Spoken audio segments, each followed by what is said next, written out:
Nakiisa daang Pilipino para ipagdiwang ang ika-31 anibersaryo ng EDSA People Power Revolution na ginanap po yan sa Campo Aguinaldo. Bagamat simple, makahulugan naman ang selebrasyon. Para sa iba pang detalye, alamin natin mula kay Joy Gumatay mula sa Campo Aguinaldo. Joy!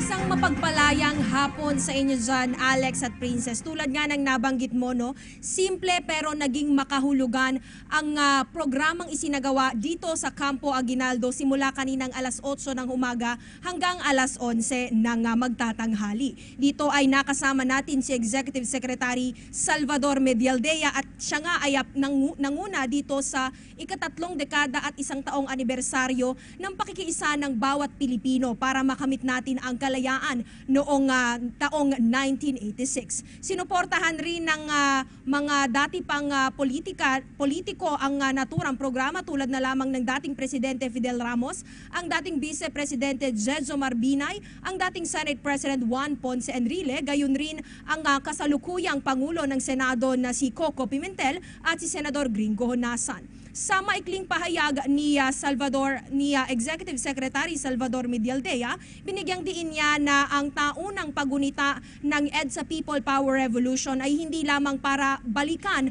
yung sakripisyo ng ilang kilalang individual, kundi ang pakikiisa ng sambayan ng Pilipino para nga makamit natin ang demokrasyang tinatamasa sa kasalukuyan. Nagsimula itong programa sa isang maikling misa na sinundan naman kaagad ng pagkilala at pagbibigay parangal sa ilang mga natatanging Pilipino na sumasalamin sa diwa ng EDSA. At yun nga yung pakikisa tungo sa pagtaguyod ng ating bansa.